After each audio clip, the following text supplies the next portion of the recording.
ठीक है, तो हम लोगों ने लास्ट क्लास में क्या डिस्कस किया था, बेसिकली मेमोरी के बारे में डिस्कस किया था, जो कि समझना जरूरी है। और देन उसके बाद हम लोगों ने एक जावास्क्रिप्ट सॉरी ब्राउजर का रन टाइम एक क्रिएट किया था, जिसमें हम लोगों ने देखा था कि कैसे जावास्क्रिप्ट का सॉरी ब्राउजर का जो रन टाइम होता है उसमें जावास्क्रिप्ट इंजन और वेब एपीआई और कॉलबैक क्यू के बारे में हम लोगों ने डिस्कस किया था। नहीं, और बोला था कि पढ़ के आइए वो सारे टर्म्स जो हमने वहाँ पे डिस्कस किया था।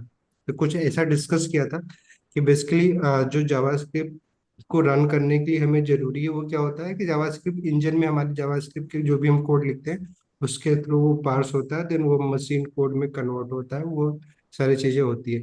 बट जावास्क्रिप्ट की जो है वो एक क्या है, एक सिंगल थ्रेडेड लैंग्वेज है, जहाँ पे बेसिकली जो भी कोड होता है लाइन बाय लाइन एग्जीक्यूट होता है। नहीं, बट हमने देखा था कि कुछ सिनेरियो में हमें ऐसा कुछ नीड है कि जिससे कि हम अपने कोड को एसिंक्रोनसली क्या कर सके, रन कर सके। तो उस वो सारी चीजें बेसिकली किसके थ्रू मैनेज हो रही है, जावास्क्रिप्ट जो ब्राउजर है उसके रन टाइम के थ्रू हो रहा है। रन टाइम में हमें कुछ स्पेशल फीचर्स मिल रहे हैं जैसे कि वेब एपीआई, ठीक है, और अदर डेटा स्ट्रक्चर मिल रहे हैं जो कि जावास्क्रिप्ट का पार्ट नहीं बल्कि ब्राउजर का पार्ट है। ठीक है, क्लियर। तो जावास्क्रिप्ट में हम लोग अभी बैकएंड पढ़ेंगे तो नोड इन्वायरमेंट के बारे में पढ़ेंगे, बट अभी हम लोग ब्राउजर इन्वायरमेंट के बारे में पढ़ना है और जानना है, और उसी के लिए कोड भी लिखना है। तो जैसा कि हम लोगों ने लास्ट क्लास में क्या डिस्कस किया था कि अगर कोई भी ये जस्ट लाइक कि अगर इसको हम लोग एक फ्रेम में अगर कैप्चर करना चाहें तो ऐसा कुछ हम लोगों ने डिस्कस किया था कि ये हमारा क्या है, इसको हम बोल सकते हैं कि ब्राउजर टाइम इन्वायरमेंट। ठीक है, ब्राउजर का रन टाइम इन्वायरमेंट।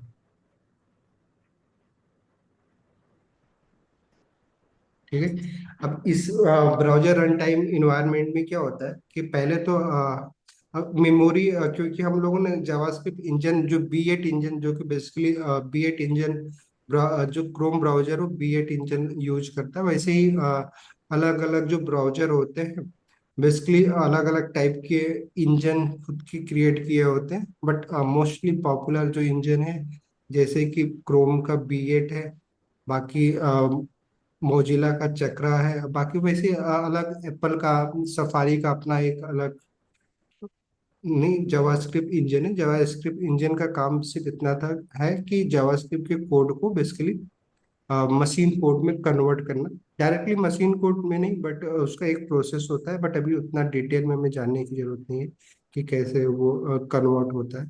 बट इसमें हमने क्या देखा था कि एक तो हमारा एक पार्ट किसका है कि जो जावास्क्रिप्ट के इंजन है, ठीक है। दूसरा पार्ट हमने देखा क्या था कि अगर हमें जो रन ब्राउजर में हमें एक स्पेशल टाइप का एक फीचर बेसिकली इसको भी हम जो वेब एपीआई है, अब वेब एपीआई एक अलग टाइप की मेमोरी है जो इन बिल्ट इन ब्राउजर में है वेब एपीआई।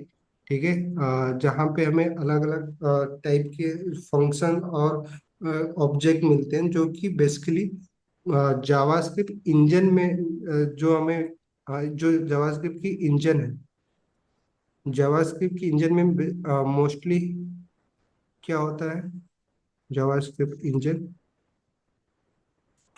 इसमें बेसिकली दो तरह की मेमोरी हमें मिलती है जो बिल्ट इन होती है, एक हीप मेमोरी और एक कॉल स्टैक मेमोरी। नहीं, तो अभी हम लोग हीप मेमोरी के बारे में डिस्कस नहीं कर, क्योंकि हमें जावास्क्रिप्ट इंजन के बारे में नहीं पढ़ना है, बल्कि हमें क्या करना है, इन्वायरमेंट के बारे में पढ़ना है। ठीक है, तो अभी हम बस जो डायग्राम बना रहे हैं वो एक स्टैक मेमोरी की बना रहे हैं। ठीक है, स्टैक मेमोरी जो है, सर हाँ, सर आपने दो मेमोरी बताए थे, स्टैक और हीप। स्टैक। इसमें भी नहीं, स्टैक में भी दो बताए थे आपने। एक स्टैक में भी तो बताया था। सच में? एक बताओ, कब बताया था? सॉरी, कॉल स्टैक और स्टैक बताया था ना। कॉल स्टैक में अभी बता रहे हैं, कॉल स्टैक। इसकी अभी हम लोग जस्ट लाइक अगर चाहे तो डायग्राम मेरा छोटा है, अदरवाइज अब चाहो, क्योंकि हीप मेमोरी का भी अगर जस्ट लाइक ऐसा डायग्राम उसका रोल है नहीं अभी। तो अभी हमें जो समझना है वो कॉल स्टैक, वो बाकी चीजें समझना है। तो अभी हम जावास्क्रिप्ट इंजन को डिटेल में नहीं एक्सप्लोर कर रहे हैं, बल्कि हमें रन नहीं, browser run environment, run time environment के बारे में डिस्कस करना है। तो वेब एपीआई बेसिकली क्या है, जिससे कि डॉम के जो इवेंट है, बाकी और भी जैसे कि हम लोगों ने देखा, आगे पढ़ेंगे भी हम लोग, फेच एपीआई हो गया। नहीं, फेच एपीआई बेसिकली एक फंक्शन है जो कि जावास्क्रिप्ट वेब एपीआई में हमें मिलता है, जिसका काम क्या है कि जब भी हम इस कोड में, इस फंक्शन में कोई भी कोड लिखते हैं, ये फंक्शन बेसिकली एसिंक्रोनस तरीके से बिहेव करता है। वैसे हमने लास्ट क्लास में क्या देखा था कि जैसे सेट टाइम आउट, ठीक है, वैसे ही और भी फंक्शन होते हैं सेट, सेट से रिलेटेड जो भी function, set time out, set time, set immediate time out basically, और एक और, मतलब टाइम आउट के रिलेटेड जो भी फंक्शन होते हैं वो सारे एसिंक्रोनस फंक्शन होते हैं, जो कि बिल्ट इन क्या है, हमारे वेब एपीआई में हमें ये मिलते हैं। ठीक है, ये जावास्क्रिप्ट का पार्ट नहीं, ये बेसिकली ब्राउजर, जो वेब एपीआई है उसका पार्ट है। ठीक है, तो देन हमने क्या देखा था कि जब भी हम लोग एसिंक्रोनस कोड लिखते हैं तो हमें बेसिकली एसिंक्रोनस कोड लिखने के कुछ स्पेसिफिक मेथड या स्पेसिफिक वे हमें बताया गया, मतलब बेसिकली डिफाइन किया गया, जिसके थ्रू हम लोग जावा स्क्रिप्ट की जो फंक्शन, जो क्योंकि एक सिंपल फंक्शन जब हम क्रिएट करते हैं तो वो एक सिंक्रोनस फंक्शन होता है। उस फंक्शन को हम एक स्पेशल तरीके से वेब एपीआई का यूज करके हम लोग उस फंक्शन को क्या बना सकते हैं, एसिंक्रोनस फंक्शन बना सकते हैं। ठीक है, तो जैसे, और इसमें प्रोमिसेस जो पढ़ने वाले हैं वो भी क्या है, बेसिकली वेब एपीआई में हमें बेसिकली एक फंक्शन, प्रोमिसेस भी क्या है, एक ऑब्जेक्ट ही है, जो कि एक constructor function under the hood, मतलब एक कंस्ट्रक्टर फंक्शन है जो कि एक ऑब्जेक्ट क्रिएट करता है। वो सारी चीजें क्या है, वेब एपीआई का पार्ट है। तो हम लोगों ने क्या देखा था कि जो कॉल स्टैक मेमोरी है, स्टैक मेमोरी की टॉपअप पे ही ना हमें कॉल स्टैक मिल जाता है। ठीक है, कॉल स्टैक एक डेटा स्ट्रक्चर है जिसका काम सिंपली क्या है कि जितने भी फंक्शन, ठीक है, फंक्शन बेसिकली हमारे कोड में है, ठीक है, फंक्शन को रन जब हम उसको कॉल कर रहे होते हैं, तो जो फंक्शन एग्जीक्यूट होता है वो कहाँ पे होता है, बेसिकली कॉल स्टैक होता है। तो अगर मैं डायरेक्टली, देखिए यहाँ पे स्पेस नहीं है, तो आप इसके टॉपअप पे basically under the hood stack memory, stack memory का काम क्या है कि जितने भी प्रिमिटिव वैल्यू है, नहीं, प्रिमिटिव वैल्यू में कौन सा आता है, जो भी स्ट्रिंग नंबर या इवन फंक्शन या फिर ऑब्जेक्ट के जो बाय रेफरेंस जो हम किसी वेरिएबल में स्टोर किए होते हैं, तो वेरिएबल बेसिकली कहाँ पे स्टोर होता है, स्टैक में, स्टैक मेमोरी में स्टोर होता है। नहीं, जस्ट एग्जांपल, ये स्टैक मेमोरी है। अगर कोई भी ये एक स्पेस की कमी हो रही है, एक मिनट। ठीक है, तो अगर मान लीजिए सपोज दैट कि हम लोग क्या करते हैं कि अगर एक कोई भी ऑब्जेक्ट क्रिएट कर रहे होते हैं, करते हैं, जैसे कि एग्जांपल, एक स्टूडेंट नाम का, अगर हम एक ऑब्जेक्ट क्रिएट करें, नहीं, तो ऑब्जेक्ट सिंपली, अब इस स्टूडेंट का अगर मान लीजिए सपोज दैट एक प्रॉपर्टी हम बनाते हैं नेम, नहीं, चलो, ठीक है, और वैसी तरीके से अगर एज अगर डिफाइन करते हैं, तो क्या होगा कि अब ये जो ऑब्जेक्ट है, क्लियर, तो अभी हम लोगों ने क्या पढ़ा था कि ये जो ऑब्जेक्ट है ये कहाँ पे स्टोर होगा, जो भी इस जावास्क्रिप्ट इंजन के अंदर जो मेमोरी है, सेकेंड टाइप की मेमोरी है, कौन सी, हीप मेमोरी है, उसमें स्टोर होगा ये अगर मान लीजिए ये, तो डायरेक्टली इसमें क्या स्टोर होगा, ये जो हमारा पूरा ऑब्जेक्ट है बेसिकली, ये स्टोर होगा हीप मेमोरी में। और देन स्टूडेंट जो वेरिएबल है, ठीक है, ये कहाँ पे स्टोर होगा? और स्टैक मेमोरी में, नहीं स्टूडेंट। क्लियर? और स्टूडेंट को जो हम बेसिकली जो वैल्यू असाइन करेंगे, बेसिकली क्या होगा, इस ऑब्जेक्ट को जो अगर जो ये हीप मेमोरी में, उस हीप मेमोरी में जो पार्टिकुलर ये ऑब्जेक्ट जहाँ भी स्टोर किया गया होगा, उस उस लोकेशन का रेफरेंस हम जस्ट लाइक कि अगर मान लीजिए सपोज दैट 101 का रेफरेंस पॉइंट है अगर इस ऑब्जेक्ट का जो कि इस मेमोरी में स्टोर है, तो सिंपली ऑब्वियस बात है कि ये मेमो ऑब्जेक्ट कहाँ पे स्टोर हुआ है? हीप मेमोरी में। और इसको हम किससे बाइंड कर रखे हैं? स्टूडेंट नाम के वेरिएबल से। और इस स्टूडेंट नाम के वेरिएबल में स्टोर क्या हो रहा है? ये रेफरेंस पॉइंट स्टोर हो रहा है। नहीं, अभी इसके बारे में और डिटेल में डिस्कस करेंगे, बट अभी हमें ये नहीं समझना है। हमें जो समझना क्या था कि रन टाइम के बारे में पढ़ना है। बट अभी इसके ऊपर आते हैं। तो ये हमारा जो भी है, सॉरी क्या हुआ,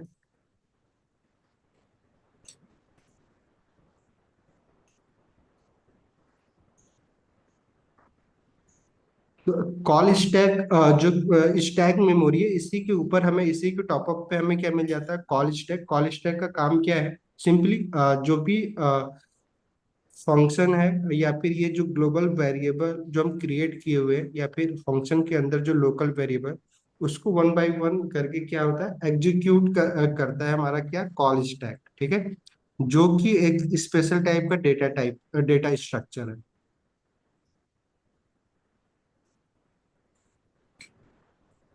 अच्छा, यहाँ पे मैंने इसलिए बोला था थोड़ा थ्योरी है, इसको समझिएगा। क्योंकि अगर ये समझेंगे तो आगे जाके जो कोड करेंगे हम लोग, तो उसको भी आप समझ के कोड कर पाएंगे। तो देखिए क्या है कि अगर मैं इसको अभी कॉल स्टैक की जगह, स्टैक मेमोरी की जगह पे हम इसको यहाँ पे कॉल स्टैक लिखने जा रहे हैं। बट एक्चुअली में कॉल स्टैक और कॉल स्टैक मेमोरी दोनों डिफरेंट एंटिटीज है। जो कि call stack call stack memory के टॉपअप पे बनाया गया है। मतलब यूज कॉल स्टैक जो होता है बेसिकली, उसमें जो भी वैल्यू हम बेसिकली रन करते हैं, वो सारा कहाँ पे स्टोर होते हैं? स्टैक मेमोरी में स्टोर हुए होते हैं। ठीक है, जब भी कॉल स्टैक में अगर किसी पर्टिकुलर वैल्यू की जरूरत होती है, तो कहाँ से वो उसको लेता है? स्टैक मेमोरी से लेता है। ठीक है, तो अभी हम स्टैक मेमोरी की जगह पे कॉल स्टैक की बात करने जा रहे हैं। तो इसको कन्वर्ट कर लें कॉल स्टैक। इसको हम क्या बोल रहे हैं? Call stack. चलो,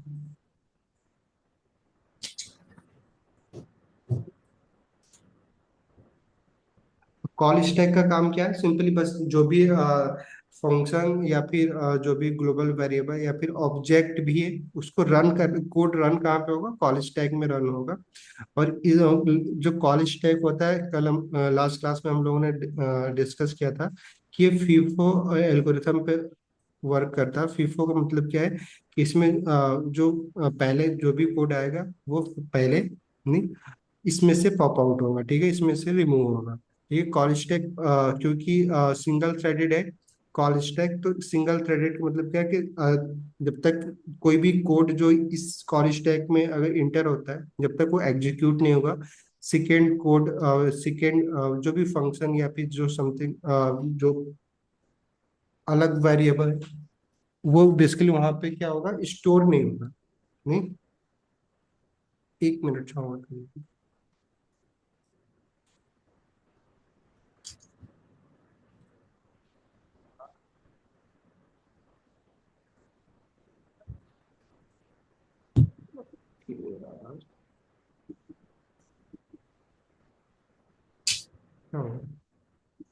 क्या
हेलो।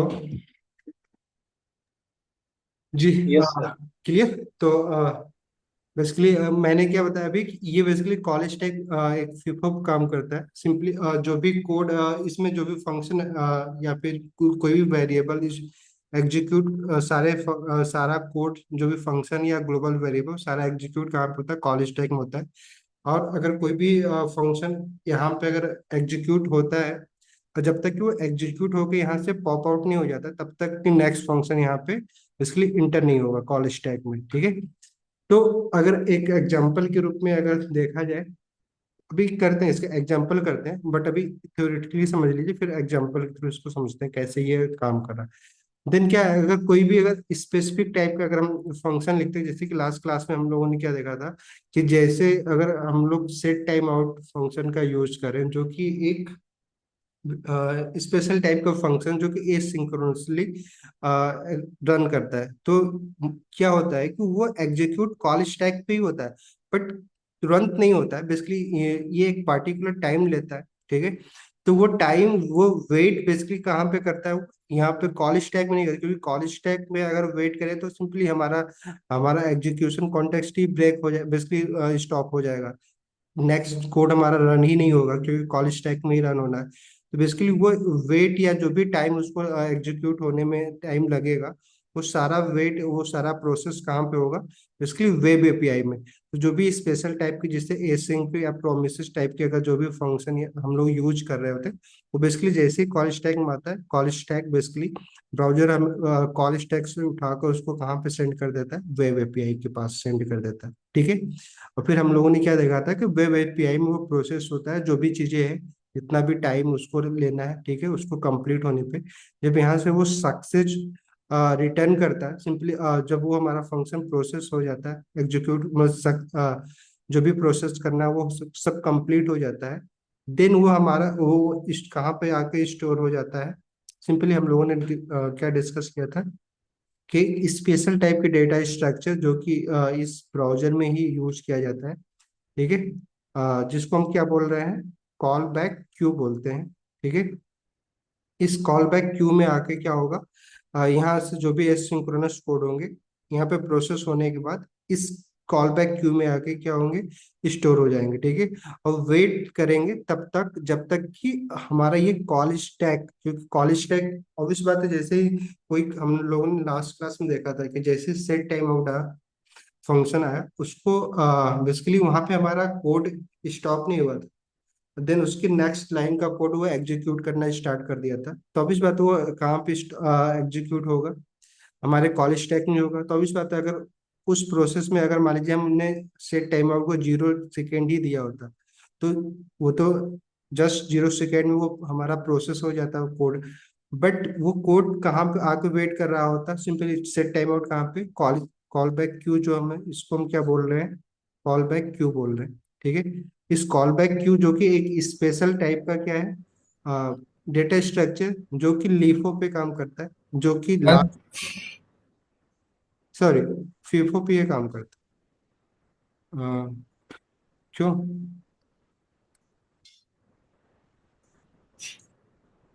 नहीं। कॉल कॉल स्टैक तो लीफो पे चलता है ना। हाँ, ये फीफो पे चलता है। ये लिखो, जो लास्ट में आता है सिंपली पहले आउट नहीं आउट, सिंपली आउट होता है।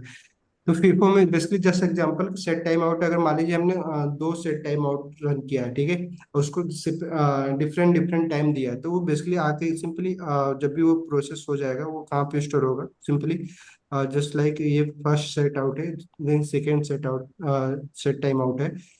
और ये तब तक वेट करेगा, ऐसा नहीं कि जितना टाइम इसको हमने अलॉट किया उतने टाइम के बाद ये अपने आप एग्जीक्यूट हो जाएगा, नहीं। ये तब तक वेट करेगा जब तक कि हमारा ये कॉल स्टैक क्या हो जाए, इम्पटी ना हो जाए। अब इसको कैसे पता चलेगा कि कॉल स्टैक इम्पटी है, तो हमने देखा बताया डिस्कस क्या किया था हम लोगों ने कि एक स्पेशल टाइप का हमें एक और बेसिकली फंक्शन मिलता है, जो कि जिसको हम लोग क्या बोल रहे हैं, इवेंट लूप। इसका ये ये क्या होता है हमारा इवेंट लूप, ये स्पेशल टाइप का फंक्शन ही है, जिसका काम क्या है, सिंपली चेक करते रहना, जो कि कि कॉल स्टैक इम्पटी है कि नहीं है। अगर इम्पटी है और हमारे कॉल बैक क्यू में अगर कोई भी फंक्शन ऑलरेडी एग्जिस्ट करता है, तो देन इसको यहाँ पे जाकर सेंड करके सिंपली इस फंक्शन को यहाँ से उठा के सिंपली यहाँ पे उसको सेंड करना है। सिर्फ इस इवेंट लूप का इतना ही काम है। बट जो हमारे सिंक्रोनस कोड होते हैं उसमें भी ना कैटेगरी है। जैसे कि अगर सिंपल है सिंक्रोनस कोड अगर हम लिख रहे हैं, जैसे सेट टाइम आउट या बाकी चीजें, तो वो हमारे कॉल बैक क्यू में आके बेसिकली स्टोर होते हैं। बट अगर हम प्रोमिसेस या फिर कुछ mutation observer, basically observer API, वो भी एक डॉम का ही एक पार्ट है ऑब्जर्वर एपीआई, उसमें म्यूटेशन ऑब्जर्वर एक पार्ट है। अगर अगर वो सारा अगर कोड अगर हमने लिख रखा है, ठीक है, उस ऑब्जेक्ट या उस बेसिकली अगर प्रोमिसेस या म्यूटेशन ऑब्जर्वर एसिंक्रोनस कोड अगर हमने लिख रखा है, तो वो एक स्पेशल टाइप के डेटा स्ट्रक्चर में स्टोर होता है, जिसको हम लोग क्या बोलते हैं, इसी कॉल बैक क्यू में ही माइक्रो टास्क। ठीक है,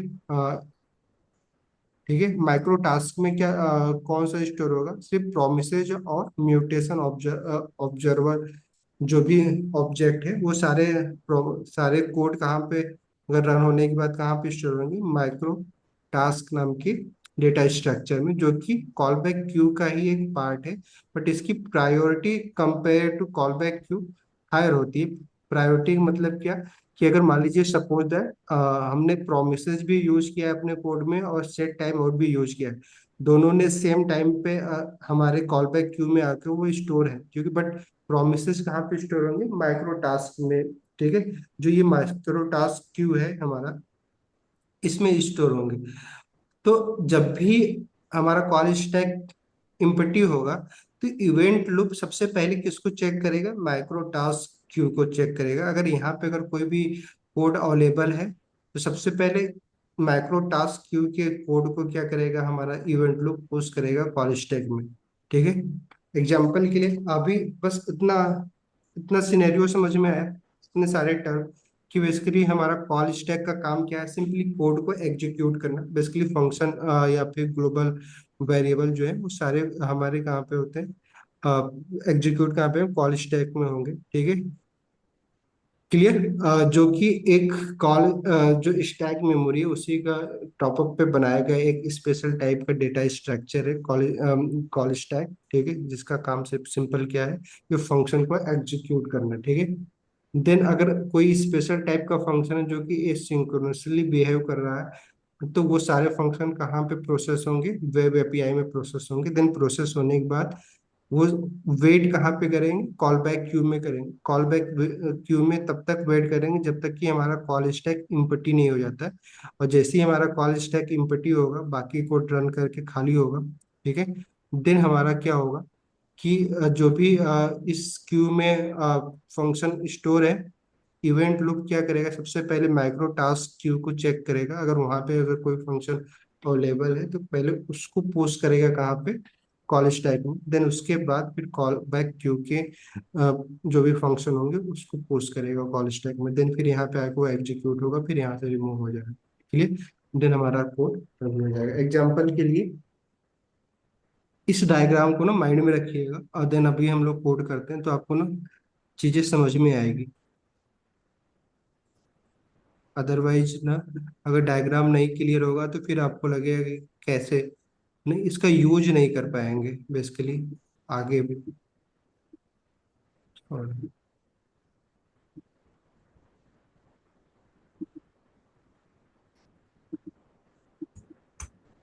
क्लियर, तो चलो एक कोड लिखते हैं। कोड कोड कुछ ऐसा होगा जहाँ पे ना हम लोग प्रोमिसेज और जो एसिंक्रोनस कोड पिछली बार हम लोगों ने डिस्कस किया था, वो सारी चीजें हम लोग एक बार ना फिर से लास्ट क्लास में क्या डिस्कस किया था।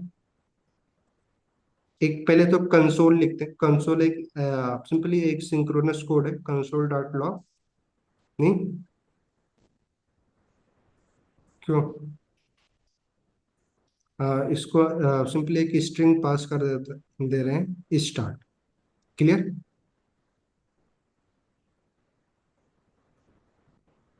पहले कॉल स्टैक चेक करना है।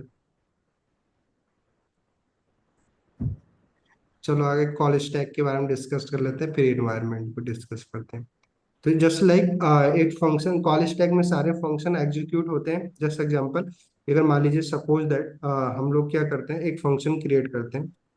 ठीक है, फंक्शन कुछ कोई भी चीज कर लीजिए। जस्ट लाइक एक फर्स्ट नाम का एक फंक्शन क्रिएट कर रहे हैं। क्लियर। ये क्या करेगा, पहले कंसोल एक प्रिंट करते हैं, कंसोल डॉट लॉग।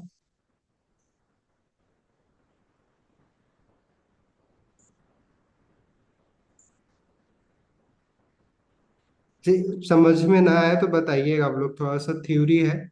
अगर ना समझ में आया तो भी बताइएगा, अदरवाइज समझ में आ रहा है तो अच्छी बात नहीं। क्लियर। Function start. ठीक है, देन हम क्या कर रहे हैं, ये फंक्शन बेसिकली क्या करेगा, एक दूसरे फंक्शन को कॉल कर रहे हैं हम इस फंक्शन के अंदर। जस्ट लाइक उस फंक्शन का नाम हम क्या रख दे रहे हैं, सेकेंड। ठीक है, सेकेंड फंक्शन है एक, जिसको हम क्या कर रहे हैं, किसके अंदर कॉल कर रहे हैं, फर्स्ट फंक्शन के अंदर कॉल कर रहे हैं। देन उसके बाद हमारा क्या होगा, एक और कंसोल प्रिंट कर रहे हैं, कंसोल डॉट लॉग, जिसको जहाँ पे हम एक स्ट्रिंग क्या पास कर रहे हैं, फर्स्ट फंक्शन इंड। ठीक है, यहाँ पे फर्स्ट ही कर लेते हैं ताकि पता रहे, क्योंकि और भी चीजें कर फर्स्ट। क्लियर। तो ये हमारा पहला कोड है। अभी यहाँ पे हमने सेकेंड फंक्शन तो कॉल तो कर दिया, बट सेकेंड फंक्शन हमारा अभी डिफाइंड तो है नहीं। तो एक डिफाइन कर लेते हैं सेकेंड फंक्शन, सेकेंड जो फंक्शन है हमारा, सॉरी। सर इसमें एरर नहीं आएगा कि पहले हम लोगों ने कॉल कर दिया फिर डिफाइन करना? नहीं, मैंने अभी तो ये बात कर रहा था ना अभी, इसीलिए मैं ऐसा कुछ लिख रहा हूँ। Second, just example. क्लियर। यहाँ पे भी कंसोल कर लेते हैं ताकि ना हमें पता रहे। तो क्या करते हैं,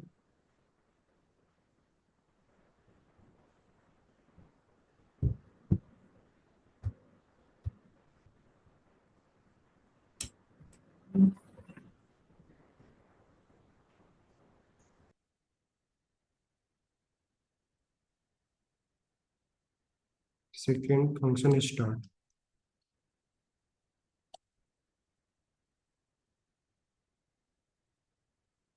से और ये फंक्शन क्या कर रहा है, किसको, एक और फंक्शन को कॉल, यहाँ पे हम क्या कर रहे हैं, कॉल कर ले रहे हैं थर्ड फंक्शन। और आप लोगों को बस क्या काम, आपका काम क्या है, बताना है कि कोड बेसिकली ना जो हमारा कॉल स्टैक है उस पे कैसे एग्जीक्यूट होगा। अभी हम लोगों ने जो डिस्कस किया उसके बेस पे। तो अब सोचते रहिए आप लोग। मैं तब तक बाकी चीजें कर लूँगा कि कॉल स्टैक में कैसे एग्जीक्यूट होगा।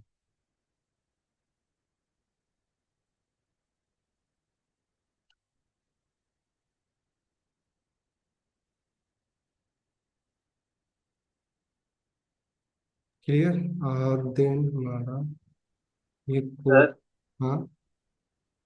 सर पता नहीं सब कुछ मिक्सअप हो गया है। क्यों इतने सारे मिक्सअप, टर्म, किस बात का मिक्सअप हुआ है। सर बहुत सारे टर्म्स ना, मतलब कॉल स्टैक स्टैक भी। थोड़ा कंफ्यूजन हो गया है थोड़ा सा। थोड़ा सा हाँ कंफ्यूजन। सर वही। चलो, और नहीं बताओ, जितना कंफ्यूजन नहीं हुआ है वो बताओ ना, जो हुआ है कंफ्यूजन तो भी मैं अभी डिस्कस करी। आपको क्या समझ में आया वो बताओ बस। अभी अगर ये मान लीजिए मैं ये कोड जो है हमारा, ये कॉल स्टैक में कैसे एग्जीक्यूट होगा। अ, क्यों, क्यों आकांक्षा जी, आकांक्षा जी इस समय मेहनत नहीं कर रही क्योंकि तो ऐसा नहीं है सर, ऐसा कहीं। स्टार्टिंग में आप काफी ज्यादा सीरियसली कर रहे थे, ऐसा है कि टॉपिक कम थोड़ा सा एडवांस होना शुरू हो गया है। ऐसा तो है नहीं कुछ। बताओ अब ये अगर अभी मैं रन करूँ, जस्ट एग्जांपल, रन करने के लिए हमें क्या करना होगा? फर्स्ट को कॉल करना होगा। अगर मैं फर्स्ट को कॉल करता हूँ तो ये कोड अगर करता हूँ तो सबसे पहले क्या प्रिंट होगा? First function start. First function start, then उसके बाद फिर सेकंड फंक्शन स्टार्ट। फिर हाँ, then function end. Second end. नहीं सर, थर्ड फंक्शन रन। हाँ चलो बताओ, मैं लिख लेता हूँ फिर उसके बाद बताओ। चलो पहला हमारा क्या होगा? First function start. पहले तो ये होगा हमारा। ठीक है, और क्या होगा? सर आगे 1 2 3 4 लिख लीजिए ना। हाँ, जो स्टेटमेंट लिखे हैं उनके सामने 1 2 3 4 लिख लीजिए। वन टू फर्स्ट सेकेंड, इसलिए तो मैंने लिखा है। हाँ, नहीं, ठीक है फर्स्ट फंक्शन स्टार्ट हो गया पहला, और देन उसके बाद क्या होगा? सर। Second function start. ठीक है, और सर उसके बाद थर्ड फंक्शन रन है। फिर उसके बाद third function. Yes sir. Okay, run, ठीक है। और फिर उसके बाद तो फिर हमारा क्या होगा? उसके बाद क्या होगा? सर उसके बाद हमारा सेकंड फंक्शन एंड। ओके, ठीक है। और देन उसके बाद फर्स्ट फंक्शन एंड। ये यस सर। सारा जो सीरियल है, जो इन्होंने भी बताया, ये समझ में आया आप लोगों को कैसे ये हो रहा है? Yes sir. ठीक है, अगर मैं रन करता हूँ तो देखिए कुछ ऐसा ही होगा रिजल्ट जो हमें मिलेगा। अ, फिर देन उसके बाद अभी कॉल स्टैक पे, और ये आप तभी अब बता पा रहे हो क्योंकि अभी आप कॉल स्टैक के बारे में समझ। देखिए first function start, second function start, third function run, और ये एंड, फिर देन एंड। नहीं तो ये कुछ कैसा हो रहा है कि कॉल स्टैक में सबसे पहले जो कॉल स्टैक है, अगर इसको यहाँ पे भी क्रिएट करें, सिर्फ कॉल स्टैक के बारे में डिस्कस करते हैं। तो कॉल सर स्टैक। हाँ, सर ये रिकर्जन की तरह है क्या? हाँ, ठीक है, अच्छी बात है। हाँ, रिकर्जन ही समझो। ठीक है, इसीलिए तो अगर आप कुछ ऐसा फंक्शन लिख लेते हो जो कि कभी एंड ही नहीं हो रहा है, एक फंक्शन दूसरे फंक्शन को कॉल ही करता जा रहा है, तो हमारा कॉल स्टैक क्या हो जाता है? ओवरफ्लो हो जाता है। नहीं, इसलिए हमारा कोड ब्रेक हो जाता है। ठीक है, अगर मान लीजिए आप ऐसा कुछ, जैसे भी फर्स्ट ने कॉल किया सेकेंड को, सेकेंड ने कॉल किया थर्ड को, ऐसा आप कुछ लिख रहे हैं, जस्ट लाइक रिकर्जन में जैसे होता है, तो क्या होता है? हमारा कॉल स्टैक क्या हो जाएगा? फुल हो जाएगा, क्योंकि कॉल स्टैक की भी एक मेमोरी ही है। अब डेटा स्ट्रक्चर है, इसकी एक मेमोरी है। सिंपल, अगर वो मेमोरी फुल हो जाएगी तो हमारा कोड क्या हो जाएगा? ब्रेक हो जाएगा। तो हमें ये भी ध्यान देना होता है, इसीलिए हम कोड जब लिखते हैं तो हमें बहुत ज्यादा फंक्शन को एक दूसरे फंक्शन के अंदर ना नहीं कॉल करना चाहिए। जैसे कि कॉल बैक क्यू में होता था। नहीं, कॉल बैक क्यू, जब भी कॉल बैक के बारे में अगर हम लोग पढ़ेंगे तो देखेंगे वहाँ पे कॉल बैक में मोस्टली जब हम एक कॉल बैक को दूसरे, सॉरी, कॉल बैक क्या होता है? एक फंक्शन दूसरे फंक्शन को कॉल कर रहा होता है। नहीं, एक फंक्शन को जो एक फंक्शन दूसरे फंक्शन एक फंक्शन जब दूसरे फंक्शन के अंदर एज ए आर्गुमेंट पास हो रहा होता है, नहीं, या फिर रिटर्न हो रहा है, कॉल बैक क्या होता है?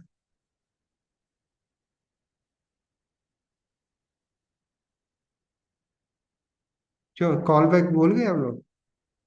कॉल बैक नहीं, कॉल बैक सिंपली डिफाइंड ही करते हैं हम। नहीं, कॉल करते नहीं, कर सकते हैं कॉल, बट करते नहीं है। तो call back simply as a argument में पास होता है ना एक फंक्शन के अंदर। क्यों?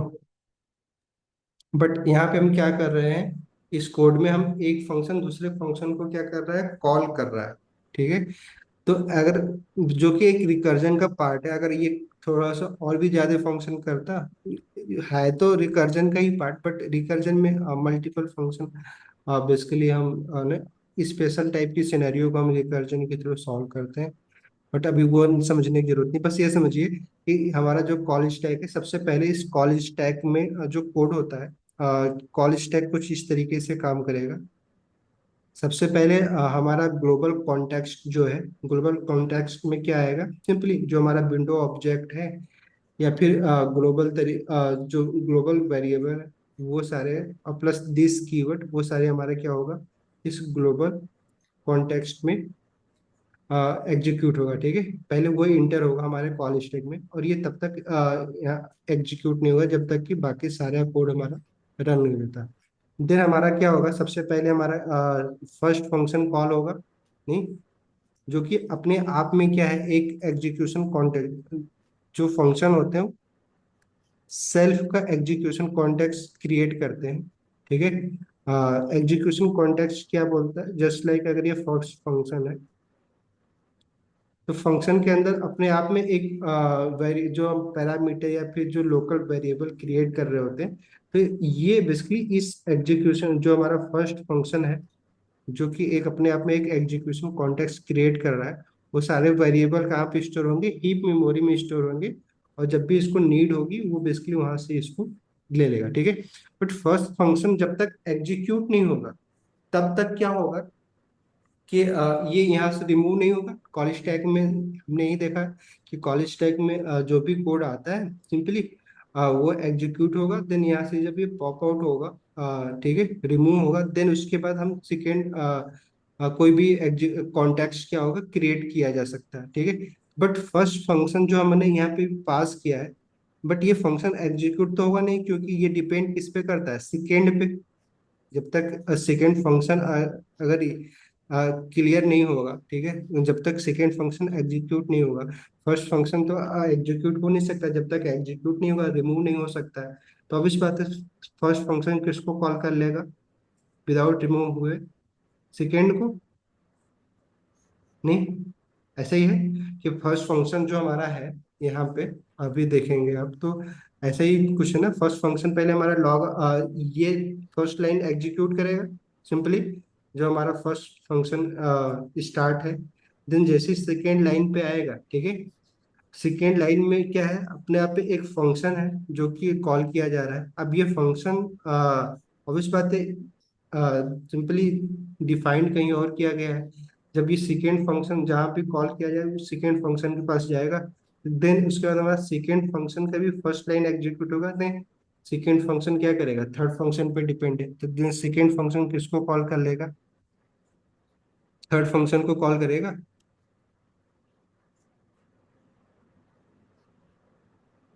ऐसा, बट थर्ड फंक्शन क्या हो जाएगा, एग्जीक्यूट हो जाएगा, क्योंकि ये किसी के ऊपर डिपेंड तो है, करता नहीं है।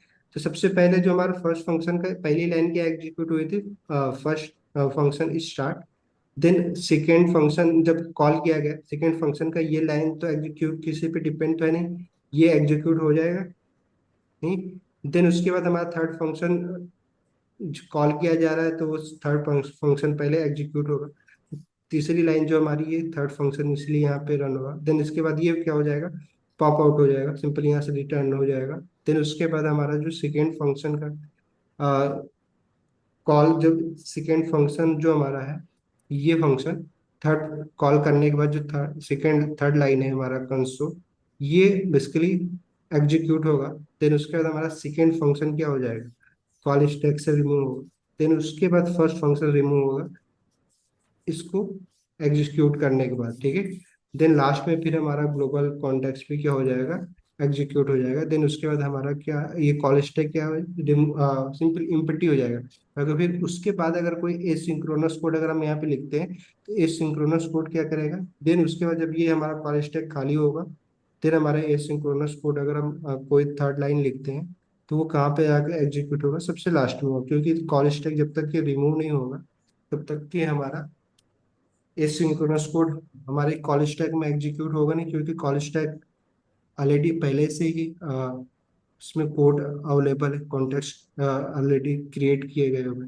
जब तक ये कॉन्टेक्स्ट एग्जीक्यूट नहीं हो जाएगा तब तक हमारे एसिंक्रोनस कोड क्या होंगे इस कॉल स्टैक में एग्जीक्यूट नहीं होंगे। तो अभी हमने क्या देखा कि अगर हम कुछ ऐसा फंक्शन लिखते हैं जो कि किसी दूसरे फंक्शन पे डिपेंड है, नहीं, या किसी ऐसी वैल्यू पे डिपेंड है जो कि ऑलरेडी पहले डिफाइंड नहीं है, तो हमारा कोड क्या होगा, रन ही नहीं हो पाएगा।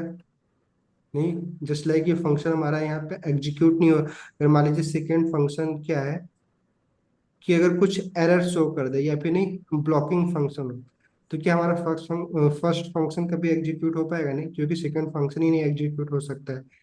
नहीं, तो हमें क्या देखना है यहाँ पे, ध्यान क्या देना है कि अगर मान लीजिए सपोज दैट अगर हम कोई कोड लिख रहे हैं, ठीक है, जैसे कि यहाँ पे फर्स्ट फंक्शन सेकेंड थर्ड हमने लिखा, तो फर्स्ट फंक्शन एग्जीक्यूट तो होगा, बट ये जब तक ये एग्जीक्यूट नहीं होगा, एग्जीक्यूट होने के लिए अगर किसी थर्ड वेरिएबल पे डिपेंड है जो कि इस फंक्शन के बाहर है, नहीं, जैसे कि सेकेंड फंक्शन फर्स्ट फंक्शन के अंदर तो नहीं डिफाइन किया गया है, नहीं, उसके बाहर डिफाइन किया गया है, तो भी हमारा जो सेकेंड फंक्शन है वो ऑलरेडी हमारे कॉन्टेक्स्ट में क्या है, एग्जिट करता है।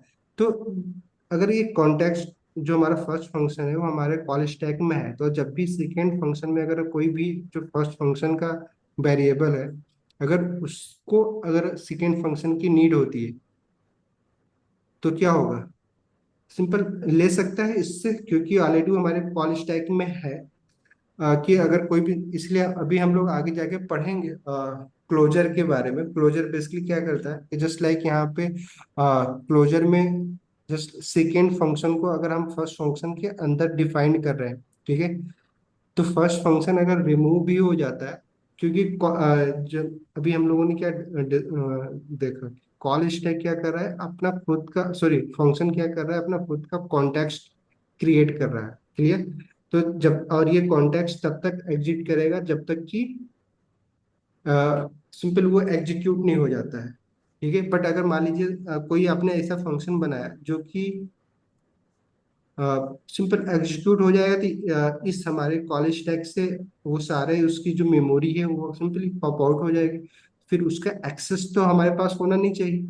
बट क्लोजर एक स्पेशल टाइप का जो हमारा फंक्शन है, वहाँ पे हम ये देखेंगे कि अगर कोई फंक्शन एग्जीक्यूट भी हो जाता है और यहाँ से रिमूव भी हो जाता है कॉलेज स्टैक से, तो भी हम उस फंक्शन के अंदर जो भी वेरिएबल क्रिएट किया गया है, ग्लोबल वेरिएबल, उसको हम क्या कर सकते हैं, दूसरे उसके अंदर डिफाइंड फंक्शन में हम उसका यूज कर सकते हैं, क्लियर। तो अभी हमने ये देखा कि कॉल जो हमारा फंक्शन है वो तब तक एग्जीक्यूट नहीं होता जब तक कि वो पूरी तरीके से जो भी एग्जीक्यूट होने के लिए जो भी चीजें रिक्वायर्ड है, ठीक है, वो कंप्लीट नहीं हो जाता, और जब तक वो रिमूव नहीं हो जाता, ठीक, एग्जीक्यूट नहीं होगा तब तक वो रिमूव नहीं होगा हमारे कॉल स्टैक से।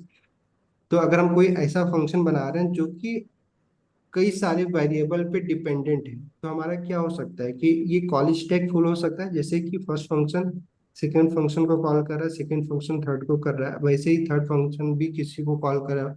तो हमारा ये कॉल स्टैक जो कि एक लिमिटेड मेमोरी है, तो क्या मेमोरी फुल हो जाएगी, तो हमारा मेमोरी अगर अवेलेबल ही नहीं रहेगा तो हमारा फंक्शन एग्जीक्यूट ही नहीं होगा, नहीं, सिंपल रन ही नहीं होगा, तो हमारा कोड क्या हो जाएगा, क्रैश हो जाएगा। तो इसलिए हम ट्राई करते हैं, आगे जाके पढ़ेंगे कि हमें ना ट्राई करना चाहिए कि प्योर फंक्शन बनाए। कि प्योर फंक्शन मतलब क्या होता है कि जब फंक्शन को कॉल करें तो वो सिर्फ अपने उसके अंदर जो कोड है डिफाइन किया, बस वो उससे उससे रिलेटेड, मतलब बेसिकली वो जो भी साइड इफेक्ट क्रिएट करता है, बस वो सिंपली उस फंक्शन के थ्रू ही हो, ना कि उस फंक्शन में किसी थर्ड फंक्शन का यूज करके थर्ड फंक्शन कॉल हो रहा हो, फिर वो कुछ और क्रिएट नहीं, साइड इफेक्ट क्रिएट करे। जैसे कि सेकेंड फंक्शन में अगर कुछ ऐसा कोड होता जो कि सिंपल कुछ और काम कर रहा है, सिंपल सेकेंड फंक्शन एक अलग फंक्शन है जो कि फर्स्ट फंक्शन के ऊपर डिपेंड कर रहे हैं, क्योंकि जब तक फर्स्ट फंक्शन कॉल नहीं होगा सेकेंड फंक्शन तो कॉल नहीं हो सकता है, नहीं। यहाँ पे तो ये यही हमने देखा ना, फर्स्ट फंक्शन जब तक कॉल नहीं होगा सेकेंड फंक्शन कॉल नहीं होगा। बट जैसे ही हमने फर्स्ट फंक्शन कॉल किया तो फर्स्ट फंक्शन किस पे डिपेंड कर रहा है, सेकेंड फंक्शन। अब सेकेंड फंक्शन फर्स्ट फंक्शन का पार्ट नहीं है, अब इसमें कुछ भी लॉजिक लिखा जा सकता है, नहीं। तो बेसिकली जो ये फर्स्ट फंक्शन है इसको हम इम्प्योर फंक्शन बोलेंगे, प्योर फंक्शन नहीं बोलेंगे। बट रिएक्ट में देखेंगे कि प्योर फंक्शन, इसलिए जब वहाँ पे कंपोनेंट बनाएंगे तो वहाँ पे हम लोग प्योर कंपोनेंट बनाते हैं, ताकि बेसिकली वो कंपोनेंट सिर्फ और सिर्फ अ, अपने जो कोड ब्लॉक है उसी पे डिपेंड रहे, नहीं, उसी के अकॉर्डिंग क्या करें, जो भी साइड इफेक्ट क्रिएट क्रिएट करना है वो क्रिएट करें,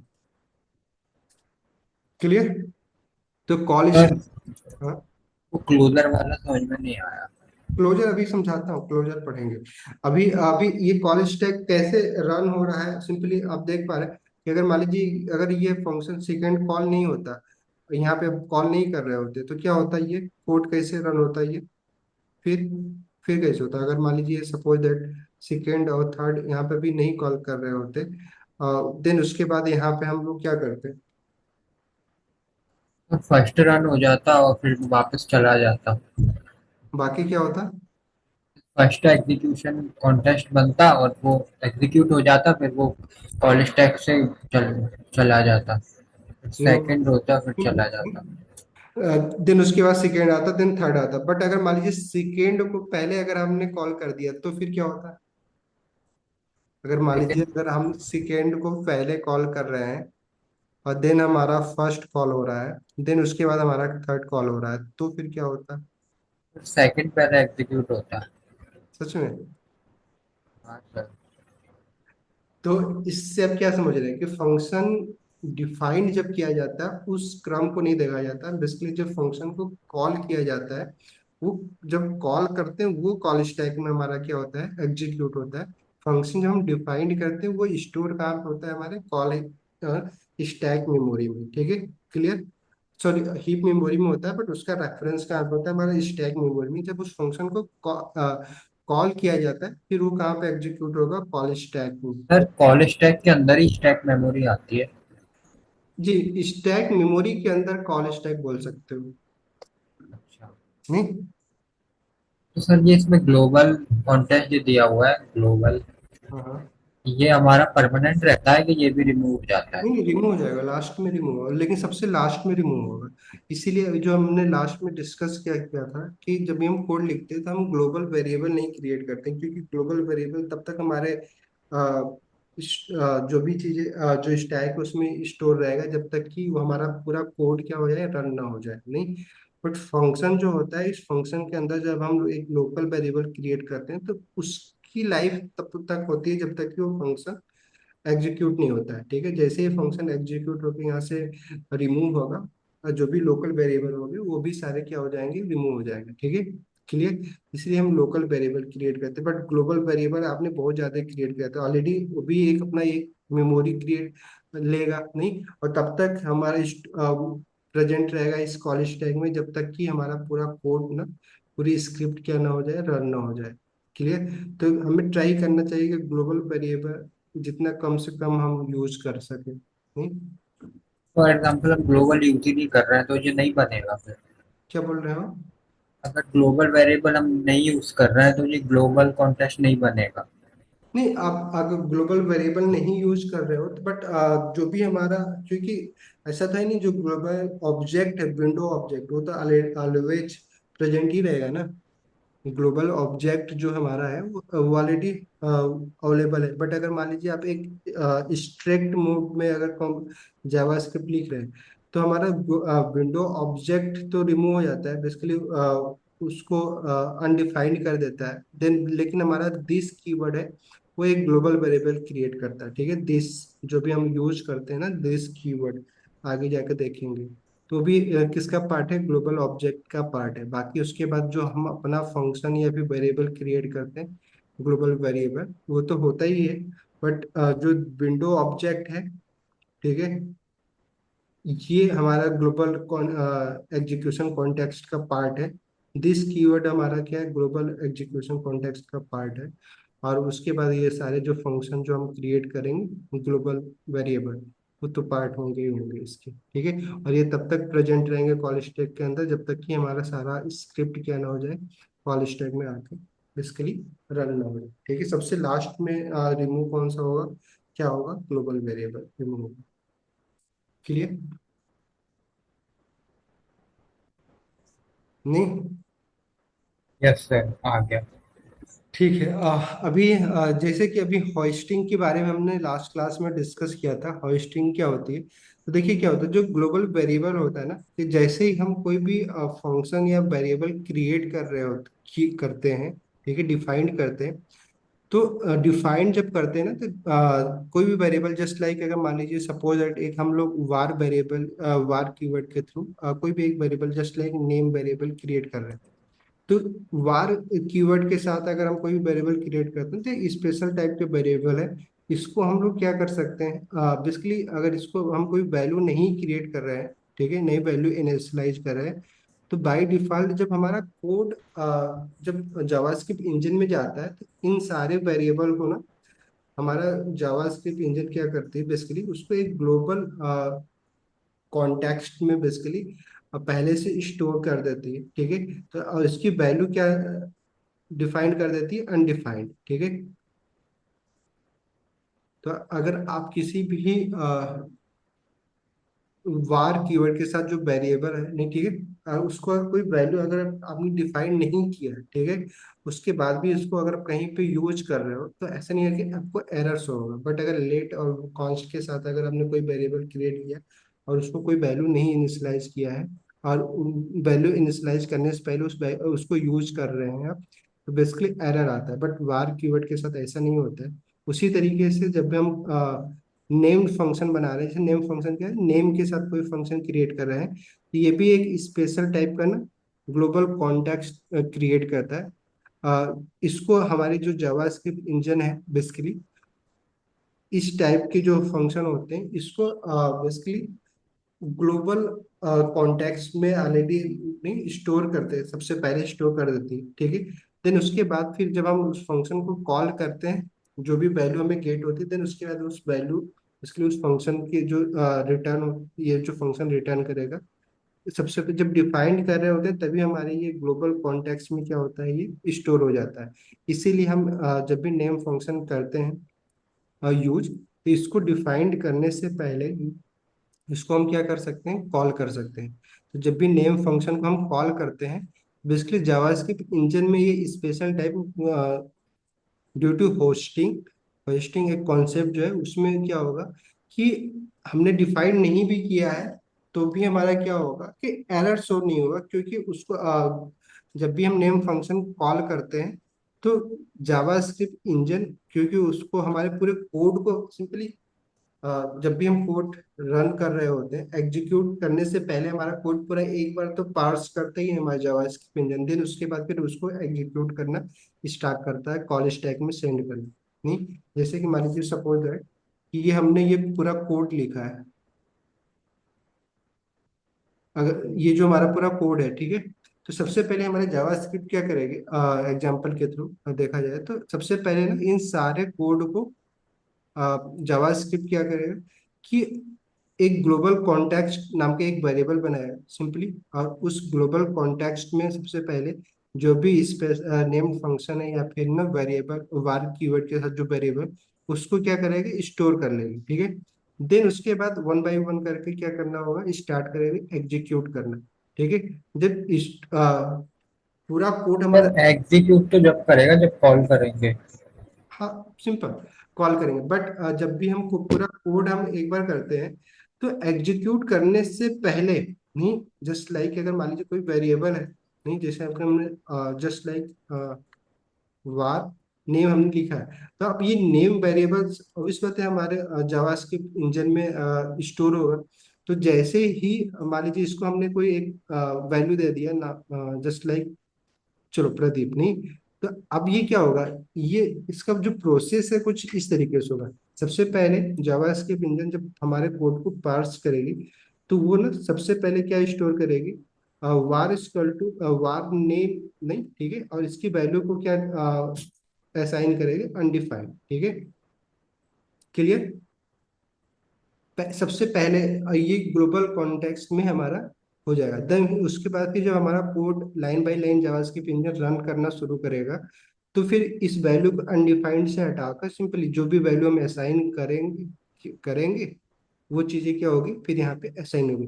लेकिन पहला स्टेप क्या होता है, जब क्रिएट कर किया जा रहा होता है ग्लोबल, तो वहाँ पे हमारे लिए जो भी वार कीवर्ड के साथ हम वेरिएबल क्रिएट कर रहे होते हैं उसको ऑलरेडी एक वैल्यू असाइन किया कर दिया जाता है, अनडिफाइंड। अनडिफाइंड भी एक तरीके की वैल्यू ही है, इसलिए हम वार कीवर्ड के साथ जो भी वेरिएबल क्रिएट कर रहे हैं उसको अगर हम पहले भी अगर यूज कर लें, जैसे कि अगर कोड में अगर आप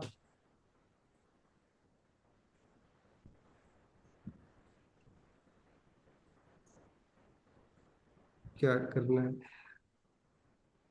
नहीं, कि अगर मान लीजिए चलो इसको रिमूव कर लेते हैं, कि हम लोग क्या कर रहे हैं, मान लो कंसोल डॉट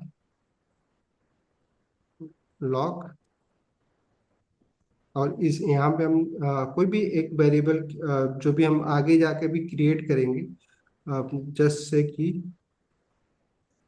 चलो एफ फुल नेम नाम का एक ना एक वेरिएबल हम क्रिएट कर रहे हैं, क्लियर। और देन इसको अभी हम यहाँ पे अगर कॉल करते हैं, एरर आ रहा है, शो हो रहा है, नहीं full name is not defined, नहीं। बट अगर हम इसको क्या कर रहे हैं कि यहाँ पे अगर हम वैर कीवर्ड यूज कर लेते हैं, नहीं just example console dot log, same same code लिखते हैं, बट ऐसा है कुछ अभी यहाँ पे हमने कॉल किया, और देन उसके बाद अगर हम यहाँ पे क्या करते हैं, वैर कीवर्ड का यूज करके फुल नेम को डिफाइन कर लेते हैं, फुल नेम,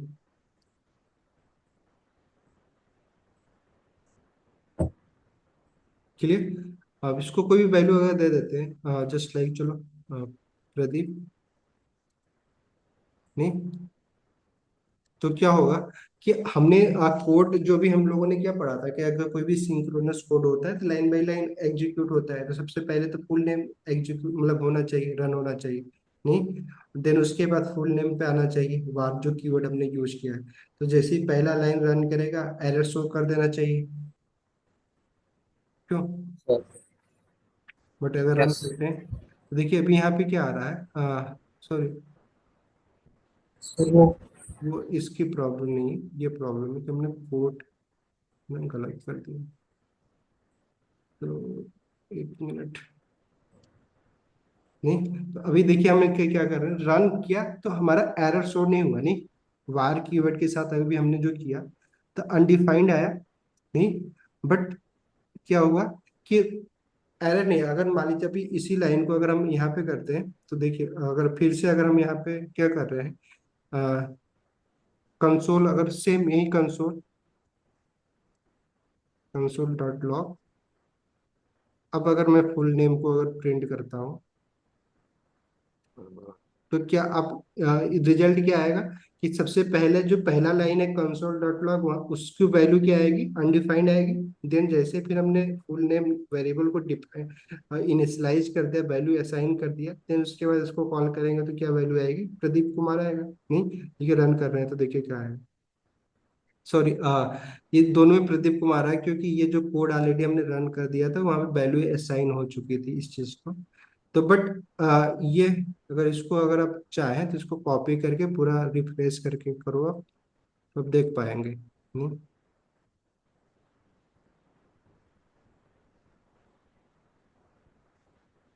कि अगर अभी देखिए रन करेंगे कोड, देखिए पहला क्या वैल्यू आ रही है, अनडिफाइंड आ रही है, देन उसके बाद हमारा क्या मिल जा रहा है, प्रदीप कुमार, नहीं।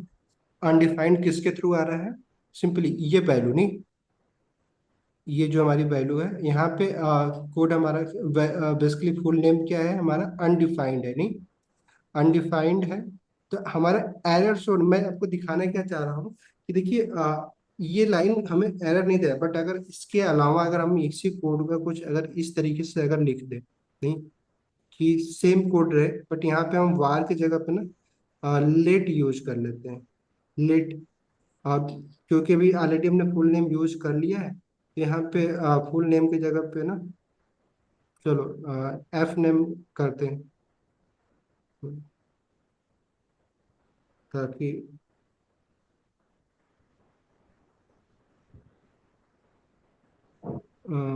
चलिए ये है हमारा एफ नेम। तो यहाँ पे क्या आएगा, अगर सेम कॉन्सेप्ट देखा जाए तो फिर से हमारा वैसे ही आना चाहिए था, नहीं, कि पहला अनडिफाइंड है देन प्रदीप कुमार आना चाहिए, नहीं। बट अगर आप ये कोड अगर मैं रन करूंगा तो देखिए क्या आ रहा है, F name is not defined, नहीं, क्लियर। क्यों नहीं हो रहा है, क्योंकि अभी जो अभी हम लोगों ने अभी डिस्कस किया था कि होस्टिंग के बारे में जो डिस्कस किया था, कि हमारा कोड क्या हो रहा है, कि एग्जीक्यूट होने से पहले हमारे जावास्क्रिप्ट का जो जब हमारे पूरे कोड को पार्स कर रही, जो भी स्पेशल टाइप के जो जस्ट लाइक वार फंक्शन के थ्रू जो वार कीवर्ड के साथ जो वेरिएबल हमने क्रिएट किया उसको क्या कर रहा है, होस्ट कर ले रहा है। ठीक है, जावास्क्रिप्ट इंजन उसी तरीके से जो नेम्ड फंक्शन उसको भी होस्ट कर रहा है। इसलिए हम क्या कर रहे हैं, उसको कॉल करने बेसिकली डिफाइन करने से पहले भी हम उसको यूज कर पा रहे हैं। हमारा कोड क्या है, एरर नहीं आ शो कर रहा है नहीं। बट ये काफी चीजों में ना प्रॉब्लम भी क्रिएट करता है कि अगर मान लीजिए आपने वायर कीवर्ड का यूज करके आगे क्रिएट किया है और आप उसको डिफाइन करने से पहले ही आप क्या कर रहे हैं, यूज कर रहे हैं, और आपका आपका कोड क्या एरर भी नहीं शो कर रहा है। तो आप में भी हो सकता है कि आप जब हम यूज कर रहे हैं वहां पे कुछ और नाम हम क्रिएट कर बेसिकली वेरिएबल यूज कर क्रिएट कर रहे हैं। ठीक है, और नीचे जाकर जब वायर कीवर्ड यूज कर रहे हैं तो वहां पे हम क्या कर रहे हैं, सिंपली हमारा जो वेरिएबल है नहीं, ये जो वायर कीवर्ड है, तो अलग अलग सिनेरियो में हम क्या देख पा रहे हैं कि अगर कहीं भी हम यूज कर पा रहे हैं बट हमारा एरर शो नहीं हो रहा है। तो बट अगर मान लीजिए हमने यहाँ पे स्टोर तो कर दिया बट बाद में हमने कोई डिफाइंड ही नहीं किया, तो वैल्यू तो अनडिफाइंड है। अनडिफाइंड के साथ हम कोई भी प्रॉपर्टी यूज कर नहीं सकते हैं नहीं। जैसे एग्जांपल कि इस वेरिएबल के साथ अगर हम कोई भी, क्योंकि वो स्ट्रिंग है, अब उसके साथ अगर हमें कुछ भी परफॉर्मेंस करना है, ठीक परफॉर्म करना है, ऑपरेशन करना है, तो हम क्या करेंगे, सिंपल उस वैल्यू के साथ स्ट्रिंग के ऑपरेशन मेथड यूज कर सकते हैं अगर उसकी वैल्यू है तो नहीं। अगर मान लीजिए इस वेरिएबल में अगर कोई भी स्ट्रिंग हमने स्टोर कर रखा है प्रदीप, तो हम इस पर प्रॉपर्टी यूज कर सकते हैं ना कि अगर मान लीजिए लेंथ यूज करूंगा तो लेंथ हमें मिल जाएगी, कितना लेंथ है। बट अगर ये चीज अनडिफाइंड हो तो क्या लेंथ प्रॉपर्टी यूज हो पाएगा, सर नहीं। तो प्रॉब्लम ये है कि अगर मान लीजिए हम वेर कीवर्ड यूज कर रहे हैं तो मोस्टली क्या होगा कि अगर मान लीजिए अगर हमने यहाँ पे यूज तो कर लिया बट बाद में हमने उसको डिफाइंड ही नहीं किया, वैल्यू असाइन ही नहीं किया, तो भी हमारा कोड एरर तो शो करेगा नहीं। अगर मान लीजिए यहाँ पे प्रदीप कुमार नहीं करेंगे तो ये लाइन तो हमारा रन होगा ही ना, वैल्यू अनडिफाइंड हुआ ना, बट रन तो करेगा ही। तो ये बेसिकली दिक्कत होती थी कि बेसिकली इसलिए अब वेर कीवर्ड का यूज नहीं करते हैं हम लोग मोस्टली, जहाँ भी हमें, क्योंकि ये सिर्फ ये एक सिनेरियो नहीं, और भी है कि जैसे कि ये वेर कीवर्ड क्या है, फंक्शन स्कोप है, ब्लॉक स्कोप नहीं है। कि अगर वेर कीवर्ड का यूज फंक्शन के अंदर करेंगे तब तो वो लोकल वेरिएबल की तरह ट्रीट कर सकते हैं। बट अगर उसको किसी इफ ब्लॉक के अंदर या लूप के अंदर यूज करेंगे तो बट वहाँ पे वो ना स्कोप नहीं है, बेसिकली उसका एक्सेस ना उस स्कोप के बाहर भी होता है। क्लियर। तो अभी हम लोगों ने जो देखा वो ये देखा कि होस्टिंग क्या है। होस्टिंग कुछ नहीं है, कुछ स्पेशल टाइप के फंक्शन और वेरिएबल है जिसको हमारा जावा स्क्रिप्ट क्या करता है कि उसको सबसे पहले ही ग्लोबल कॉन्टेक्स्ट में स्टोर कर लेता है। ठीक है, अगर वो डिफाइंड है तो भी सिंपली उसकी वैल्यू अगर हम असाइन किए, देन उसके बाद वैल्यू असाइन कब करता है, जब वो एग्जीक्यूट करना स्टार्ट करता है नहीं। एग्जीक्यूट मतलब क्या है, जब हमारा जावास्क्रिप्ट इंजन उसको हमारे कोड को रन करना स्टार्ट करती है देन उसके वैल्यू को उस असाइन करती है। बट अगर जब हम स्पेशल टाइप के वेरिएबल और फंक्शन क्रिएट कर रहे होते हैं, हमारा कोड एग्जीक्यूट होने से पहले ही वो स्पेशल टाइप के वेरिएबल या फिर फंक्शन क्या होते हैं, होस्ट कर लिए जाते हैं जावास्क्रिप्ट के थ्रू, जो कि टॉपअप पे स्टोर के होते हैं और फिर उसका हम यूज कर सकते हैं कहीं पे भी अपने कोड के अंदर। क्लियर।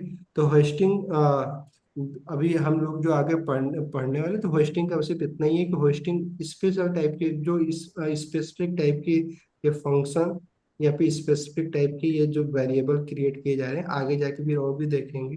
जो दिस कीवर्ड है इसको भी बेसिकली जावास्क्रिप्ट के थ्रू क्या होता है, एक ग्लोबल वेरिएबल भी हमने डिस्कस किया था कि विंडो ऑब्जेक्ट और प्लस साथ ही में दिस कीवर्ड, ये क्या होता है कि ये भी ग्लोबल वेरिएबल में ग्लोबल कॉन्टेक्स्ट जो हमारा है वहाँ पे पहले से स्टोर होता है। इसको हम कहीं पे भी यूज कर सकते हैं दिस कीवर्ड को। फिर अपने कोड के अंदर आप करना चाहें तो आपको वैल्यू इसको ना कभी भी इसकी एरर नहीं शो करेगा, या तो विंडो को शो करेगा या तो अनडिफाइंड करेगा। तो अगर स्ट्रिक्ट मोड में नहीं कर रहे हैं तो दिस कीवर्ड हमेशा किसको शो करेगी, रिप्रेजेंट करेगा, विंडो को करेगा नहीं, अगर मान लीजिए आप स्क्रिप्ट में स्ट्रिक्ट मोड ऑन कर रखा है तो दिस किसको करेगी, अनडिफाइंड को करेगी, बट एरर नहीं शो करने वाला। क्लियर। तो दिस कीवर्ड और बाकी ये स्पेशल जो हमने बताया वायर और जो फंक्शन नेम फंक्शन, ये सारे किसके पार्ट हैं, ग्लोबल कॉन्टेक्स्ट के हैं। इसलिए अगर उसको हम कोई वैल्यू डिफाइंड भी नहीं किए, मतलब इनिशियलाइज नहीं किए, तो भी वो एरर शो नहीं करेगा। अनडिफाइंड वैल्यू उसको ऑलरेडी जावास्क्रिप्ट इंजन के थ्रू उसको ऑलरेडी पहले से क्या क्या है, असाइन कर दिया जाता है। क्लियर ना, समझ में आया। थोड़ा सा थ्योरी है, बट समझना जरूरी था कि अभी ना दिस कीवर्ड या फिर बाकी ये सारी चीजें ना, क्योंकि कोड में आप यूज तो कर दोगे बट वहां पे ना आपको नहीं समझ। अब प्रोमिसेज, जैसा कि हमने बताया था कि आप ट्राई करो, एक कोड लिखते हैं प्रॉमिस ए सिंग कोड। पिछली क्लास में हम लोगों ने लिखा था ना कुछ, क्या लिखा, सेट टाइम आउट किया था। सेट टाइम आउट यूज किया था ना।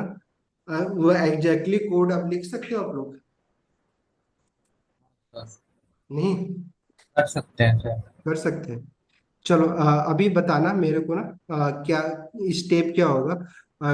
बस उसके बाद, अरे, देखें कितना बैटरी बची है, 10%। चलो, तो अभी एक करते हैं कंसोल लॉग, ठीक है, स्टार्ट। क्लियर। और देन हमारा set time out. Set time out में क्या क्या करते हैं हम लोग, सेट टाइम आउट कैसे डिफाइन करते हैं, सिंपली ये एक कॉल बैक फंक्शन लेता है। नहीं, कॉल बैक फंक्शन क्रिएट करने के लिए एरो फंक्शन का यूज कर ले रहे हैं, और यहाँ पे हम लोग क्या कर रहे हैं, कंसोल का यूज कर ले रहे हैं, कंसोल। क्यों, बट यहाँ पे हमें दो आर्गुमेंट पास करने हैं। चलो करते हैं कंसोल डॉट लॉग। क्या कर ले यहाँ पे हम लोग, सेट टाइम आउट कर लेते हैं। नहीं, टाइम आउट। अच्छा, इस ये सारे कोड जो है ना, थोड़ा सा प्रैक्टिस करिएगा आप लोग, तो ज़्यादा सही रहेगा। नहीं तो फिर ना, इसको हमने क्या किया, जैसे एग्जांपल 1000 दिया, मतलब 1 सेकेंड के बाद ये क्या करे, रन करे। हो गया हमारा, ये भी एक कोड हो गया। अब देन एक कंसोल और प्रिंट करते हैं, कंसोल डॉट लॉग।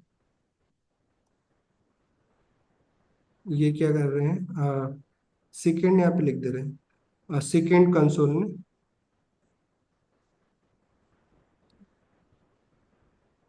चलो,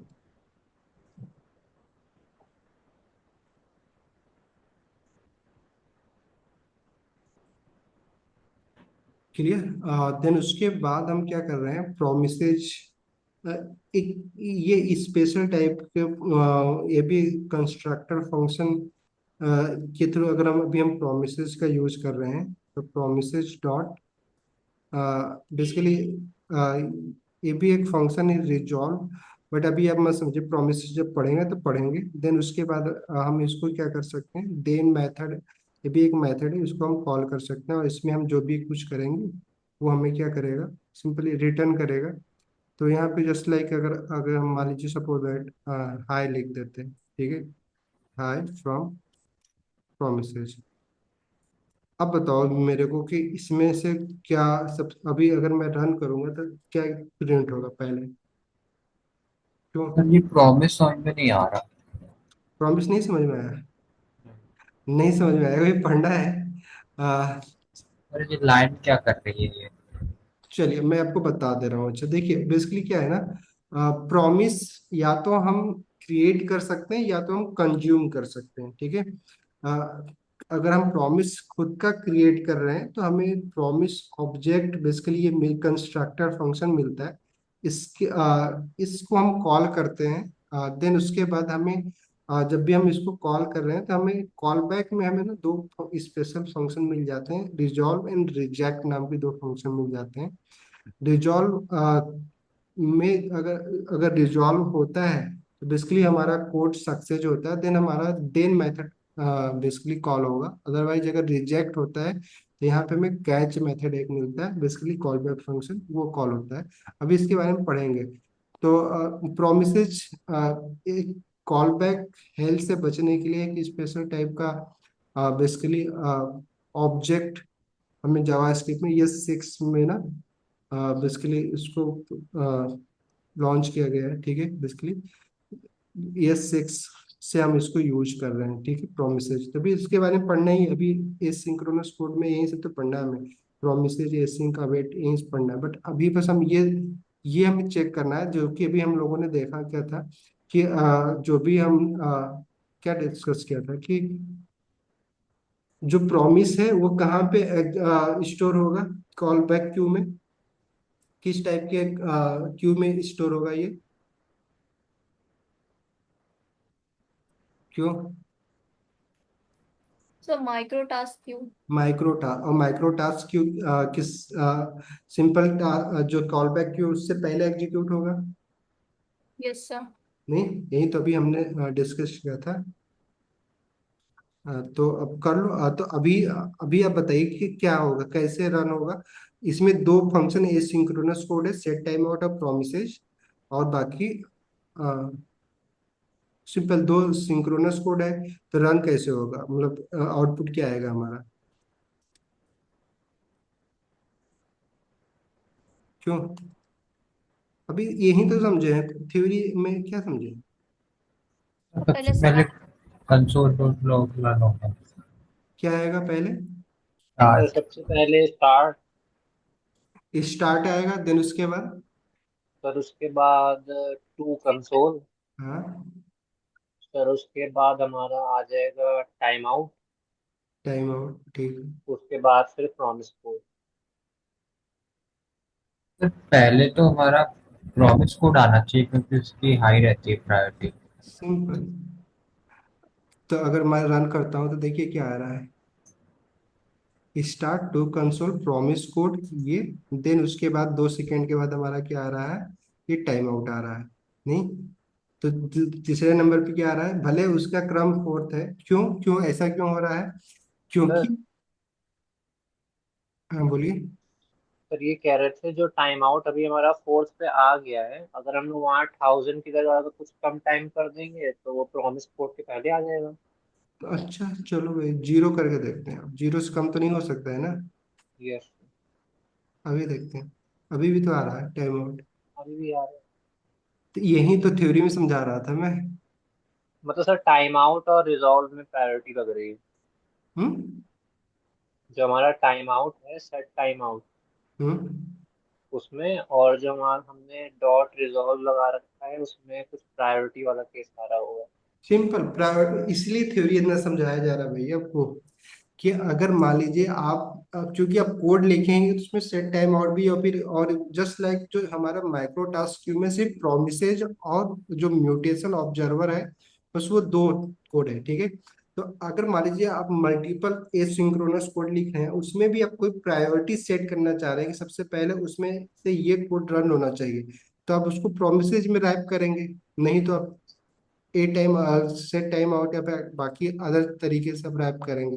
नहीं, तो आपको ये पता होना चाहिए कि हमें अपने नीड के हिसाब से हम एसिंक्रोनस कोड को भी मैनिपुलेट कर सके, क्योंकि अभी आपने देख लिया कि ये रन उसी तरीके से हो रहा है जैसे भी हमने डिस्कस किया क्या था, कि जो प्रोमिसेज होंगी वो कहाँ पे स्टोर होगा, माइक्रो टास्क क्यू में स्टोर होगा, और सेट टाइम आउट क्या होगा, कॉल बैक क्यू में। तो जो हमारा इवेंट लूप है ना, सबसे पहले किसको चेक करेगा, जो माइक्रो टास्क को चेक करेगा। अगर वहां पे अगर कोई चीज अवेलेबल है तो सबसे पहले उसको कॉल स्टैक में पुश करेगा, देन कॉल बैक क्यू को करेगा।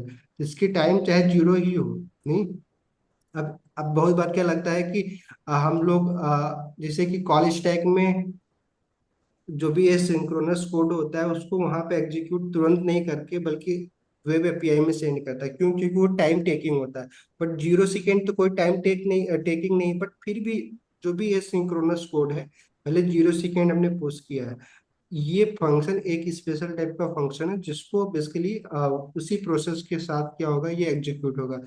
जैसे कॉल स्टैक में जाएगा, देखिएगा वो कॉल बेसिकली कॉल स्टैक में जैसे सेट टाइम आउट देखेगा, उसको कहाँ पे पुश कर दिया जाएगा, वेब एपीआई में, वहां पे जाके भले वो 0 सेकेंड ही वहां पे प्रोसेस कर रहा है, देन उसके बाद कॉल बैक क्यू में आ जाएगा। बट वो स्टेप क्या होंगे एग्जीक्यूट होने का, वही होगा, नहीं जैसे भी हम लोगों ने डिस्कस किया। और वो तो मिली सेकंड में हो रहा होगा, बहुत कम टाइम में। क्या हुआ? और वो तो बहुत कम टाइम में हो रहा होगा ना, मिली हाँ बहुत, सेकंड में भी। हाँ बहुत कम टाइम में हो रहा है, बट नहीं, देखिए, बहुत कम सेंड करना कम टाइम में, बट जैसे ये प्रोसेस अगर यहाँ पे मैंने यहाँ पे मान लीजिए 5 सेकेंड कर दिया, तो ये कोड तो 5 सेकेंड मिनिमम, मिनिमम 5 सेकेंड, नहीं एग्जैक्टली 5 सेकेंड नहीं होगा, क्यों नहीं होगा? मतलब ऐसे तो हो जाएगा एग्जैक्टली 5 ही अप्रोक्सीमेटली, बट अगर मान लीजिए 5 सेकेंड में ये हमारे वेब एपीआई से एग्जीक्यूट होके कॉल बैक क्यू में तो आके ऐड हो गया, बट हमारा कॉल स्टैक खाली ही नहीं है, तो कुछ और एक्स्ट्रा टाइम ले सकता है। तो बेसिकली बट मिनिमम जितना भी यहाँ पे हम टाइम डिफाइन करेंगे उतना टाइम तो लेगा ही लेगा इसको एग्जीक्यूट होने में। उससे ज्यादा हो सकता है, कम नहीं हो सकता है। नहीं, नहीं समझ में आया? आ गया आ गया। आगे, चलो तो आ गया तो अच्छी बात है, आप करिए आप लोग। इतना थ्योरी समझ लीजिए, तो अगले क्लास से अब कल कल ही क्लास करेंगे। कल ना हम लोग कॉल बैक क्यू और प्रोमिस स्टार्ट करते हैं ना, कोड करना। आप थ्योरी अब समझ गए हैं आप। अगर आप जाके अगर आपको और पढ़ना है तो थ्योरी देखिए इसी वीडियो को। सर, हम्म। सर एक आपने टास्क क्यों बताया था, वो क्या होता है? तो वही माइक्रो टास्क, माइक्रो जो क्यू भी मैं बता रहा हूँ, तो वही टास्क क्यू बोल लो उसको, माइक्रो क्या बोल रहा था अभी, दोनों सेम ही है बस। नहीं, क्लियर? माइक्रो टास्क क्यू जो है हमारा, वही उसी को टास्क क्यू भी बोला जाता है, आप आपकी मर्जी है। बट माइक्रो टास्क बेसिकली ज्यादा बाइक मतलब कन्वेंशन इसका यूज किया जाता है, बाकी आप टास्क क्यू बोल लीजिए, बट यही है, ठीक है। जो हाई प्रायोरिटी की क्यू अभी मैंने जिसको डिस्कस किया, उसको आप हाई, कभी कभी को लोग बोल देते हैं हाई प्रायोरिटी क्यू क्या होता है, तो लोग पूछने का तरीका है, पूछ लेंगे आपसे बस, ठीक है। तो कभी इसको डायरेक्टली लोग हाई प्रायोरिटी क्यू बोल देते हैं, ठीक है। और कॉल बैक क्यू को माइक्रो क्यू बोल देते हैं। माइक्रो माइक्रो मतलब MA वाला, और माइक्रो होता है और जो आपको ये मैं MI, माइक्रो क्यू या टास्क क्यू जो मैं बोल रहा हूँ, MI वाला बोल रहा हूँ। माइक्रो और माइक्रो से छोटा यूनिट होता है, नहीं। तो बोलने के लिए बस ये सारे वर्ड हैं, बट आप समझिए, बस आपको जो समझना है, जो भी पूछेगा आप उससे पूछ सकते हैं ना, दोबारा क्वेश्चनिंग कर ही सकते हैं। आपको बस कॉन्सेप्ट समझ में आना चाहिए, बाकी ये कीवर्ड, जब भी कोई कीवर्ड, कोई भी वर्ड अगर आपको नहीं समझ में आता है, तो आप कोई भी आपसे कोई क्वेश्चन करता है, दोबारा आप क्वेश्चन कर ही सकते हैं ना, क्लियर कर सकते हैं बेसिकली पूछना क्या चाहता है वो, ठीक है। चलिए पढ़िए बस, थोड़ा सा ना करो ये। अब थोड़ा एडवांस टॉपिक तो है ही, इसीलिए इसको एडवांस जावास्क्रिप्ट बोला जाता है कुछ नहीं एडवांस, बट लेकिन ये टर्म्स जो है आपको थोड़ा सा कंफ्यूजन क्रिएट करेंगे आगे जाकर। इसका इसका एग्जीक्यूशन भी थोड़ा सा आपको ऐसा लग, प्रोमिसेस लोगों को लगता है, बट मुझे नहीं लगता है कि आप लोगों को दिक्कत आएगी, क्योंकि पढ़ाएंगे बड़ा इजी तरीके से, बट फिर भी ट्राई करिए कि आप ना इसको प्रैक्टिस करेंगे तो ज्यादा समझ आएगा। लोग तो ये बोल के पढ़ते बोलते पढ़ाते हैं, जब तक 3 4 बार प्रैक्टिस नहीं करोगे आपको तो समझ में नहीं आएगा, तो करते रहो। बट ऐसा नहीं है, एक बार में समझ में तो आ जाएगा, बट सिंपल आपको नहीं, और भी क्लियरिटी तभी आएगी जब आप इसको ना 1 2 बार प्रैक्टिस कर लोगे। क्लियर? समझ में? कल से आपको प्रोमिसेस स्टार्ट हुआ। प्रोमिसेस कुछ नहीं है, बस सिंपली कंस्ट्रक्टर फंक्शन आगे पढ़ेंगे, देन उसके बाद प्रोमिस पढ़ेंगे, ठीक है। बड़ा इजी है, कंस्ट्रक्टर फंक्शन भी है, बट वो एक तरीका है ऑब्जेक्ट क्रिएट करने का, जो पढ़ेंगे अगली सर क्लास। मेरा एक और क्वेश्चन था कि हम्म। जो एक क्वेश्चन और था कि हम जो ग्लोबल एग्जीक्यूशन कॉन्टेस्ट था ना, उसमें हम लोग स्टोर कर रहे थे वो नेमिंग फंक्शन पे। क्या बोल रहे हो आप? तो हमारा ग्लोबल एग्जीक्यूशन कॉन्टेस्ट था ना, हम्म। उसमें हम नेमिंग फंक्शन को स्टोर करते थे। नहीं नहीं, वो सारे जो फंक्शन है, फंक्शन को भी तो एक वेरिएबल में स्टोर किया जा सकता है ना। तो हाँ जो भी ग्लोबल ऑब्जेक्ट के अंदर, जस्ट लाइक विंडो ऑब्जेक्ट के अंदर अगर कोई भी वेरिएबल क्रिएट होता है, लेट्स के साथ भी होता है, वो भी तो एक ग्लोबल वेरिएबल ही होता है ना। बट उसकी वैल्यू हम जो असाइन करते हैं, तो जब वो रन होता है तब वो हमारे ग्लोबल वेरिएबल में स्टोर होता है। बट वो स्पेशल टाइप के जो फंक्शन होते हैं कि हमारा कोड रन होने से पहले ही उसको ना ग्लोबल कॉन्टेक्स्ट में क्या होता है, ऐड कर दिया जाता है एक स्पेशल वैल्यू देके, अनडिफाइंड वैल्यू देके। ठीक है, बस ये होता है। नहीं, चलो एक बार देख के आना अभी, क्योंकि कुछ टर्म है नहीं समझ में आता है तो कल बता दीजिएगा हम लोग।